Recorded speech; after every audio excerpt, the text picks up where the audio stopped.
Hi,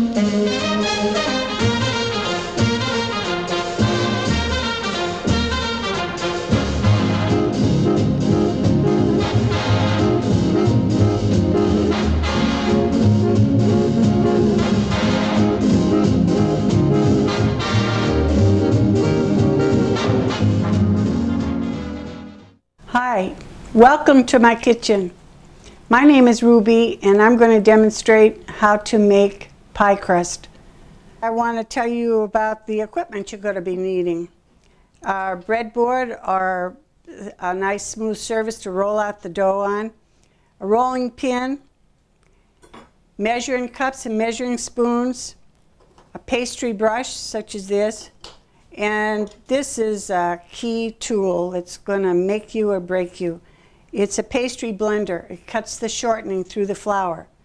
If you have the proper tools and quality ingredients, you're going to get a quality product. Now about the ingredients. I use gold medal all-purpose flour and Crisco vegetable shortening and salt and water, the other two things. It's the proportions that make you or break you when you're making pie crust. Anybody could take those 4 ingredients, and if they don't know a few little tricks about how to balance the amount of flour against the amount of shortening, they have poor results. So today I'm going to just make enough for 1 apple pie. We'll put the apple pie together, get ready to bake. And when you can do 2 cups of pastry and get the results you want, you'll be able to do as many as you want. But to start with 2 makes it work real fast and get you to where you're going faster. And I want you to see for sure how I'm measuring this flour. We're only going to have 2 cups because we're going to have 1 apple pie, 1 for the bottom and 1 cup for the top. But I am not pressing the flour in, I'm just lightly spooning it. So if you know that, you'll get an accurate measurement on your flour each time.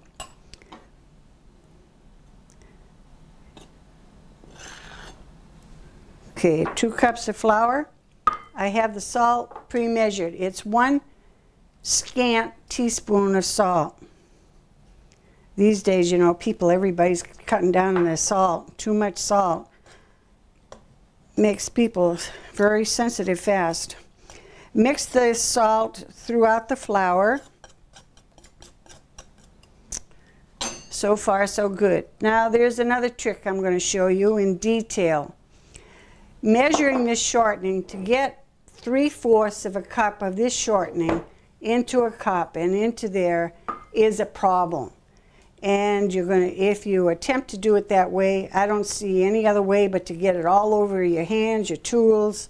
It's unpleasant and it's an awful job. But with this water displacement method, it makes it simple and just as accurate. Now I want to end up with 3/4 of a cup of shortening.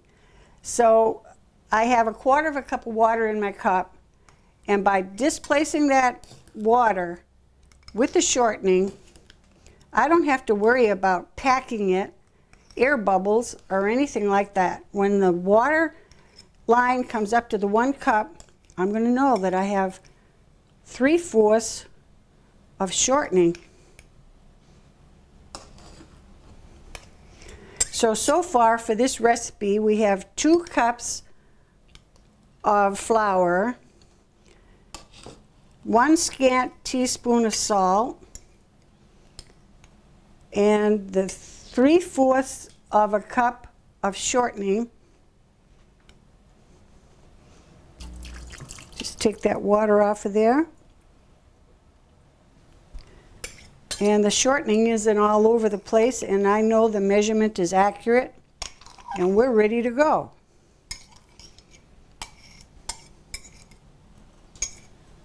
Okay. Now the last thing that we're going to need is 1/4 of a cup of water to dampen it. It binds it together so that it's workable and you can roll it. The recipe says 1/4 cup, which is 4 tablespoons of water.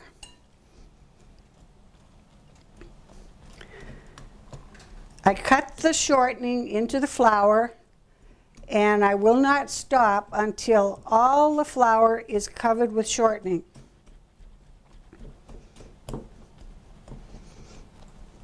If you do not have one of these pastry blenders and you go out to shop for one, look for one that has the wires come up close to the handle. Some of them I've noticed on the market have this metal plate that holds the wires come way down on the wires, and it is not the best to work with. When all the shortening is mixed into the flour well, the flour seems to turn from white to cream. Now in a pastry recipe, they're not going to tell you that. They're just going to tell you, cut the shortening into the flour. But it's one way to tell you when you can stop doing this. You have to do this for about 4 minutes.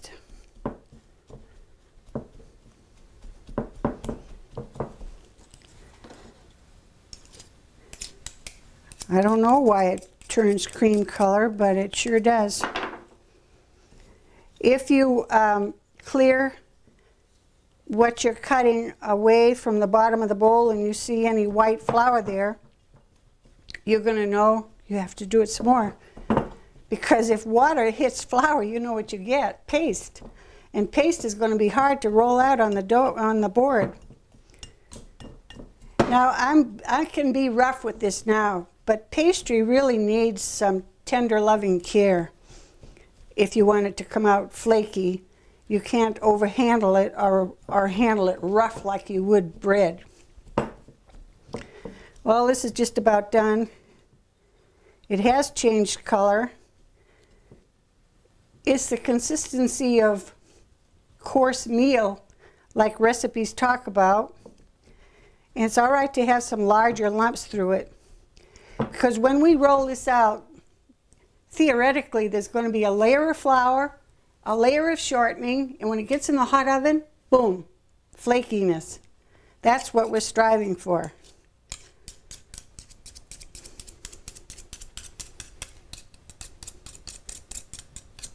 We're just making this small amount, and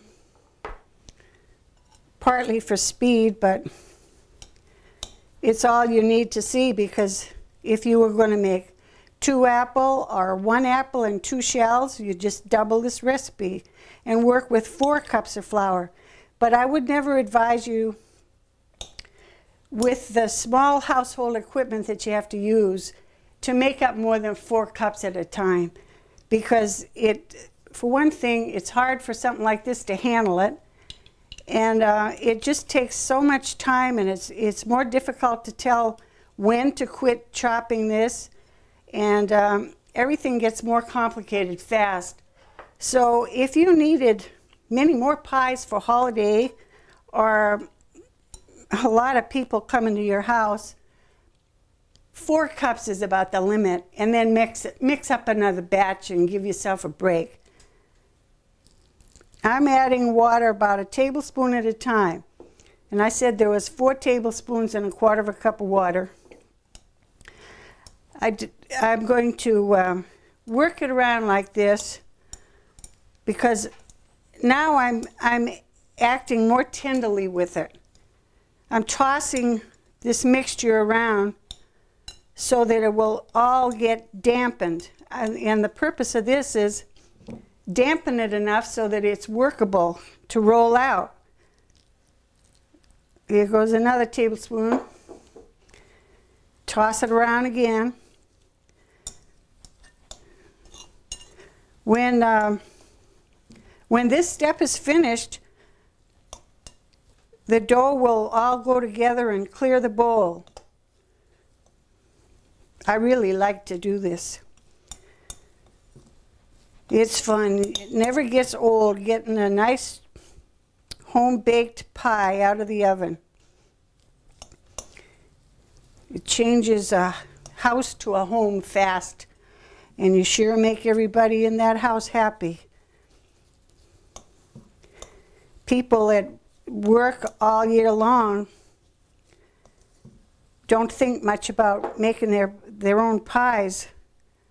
But when holiday comes or special occasions, then they wish they knew how. So if you practice a few times, when those days come around for you, you'll know what to do. I'm going to feel it. See how damp it is. It's getting pretty damp. And it's clear in the bowl. So it's about ready to roll out. See, it's following the knife now and clear in the bowl. So I know that I can press that together. So I'll put some flour out on the board.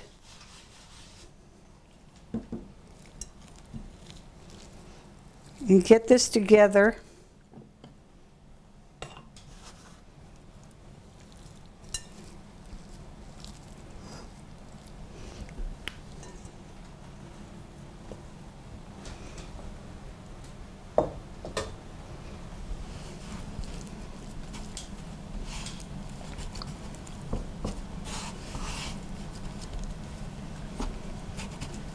Now it looks like I'm maybe handling this a little rough, but I'm really not. And you must never knead pie crust or it'll toughen it.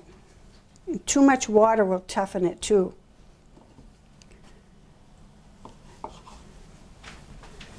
So I cut it in half because I know I got to have a bottom and I got to have a top. Then we roll it out. I start from the center and roll out to the edges, being careful just to roll and not stretch. Over the years, people have come to me and said, "Why is it my shells won't keep their shape?" I put them in the oven and they look fine and they come out all shriveled up in the middle of the bottom of the pan. Well, if they've got too much water in, the water's going to escape while baking and cause it to shrink. And also, they have to know how to fit them into the tin right to make them keep the shape of the tin. And another thing is, they might be stretching it when they roll it. If you stretch instead of rolling it, it's going to find its own shape and shrink when it's in the oven. Okay, we've rolled out our apple bottom. If you find that it's cracked someplace, don't worry about it. Just snip it off where you got too much and patch it. Patch it where you need it the most. Another thing, if you find that when you first start out that it's too thick in one place, just put a little bit more pressure on in that place with your rolling pin. The reason I'm cleaning off this board is when I put my pie pan down here, I don't want a lot of flour to get on the bottom because then it will just scorch when it gets into the oven. So I'm going to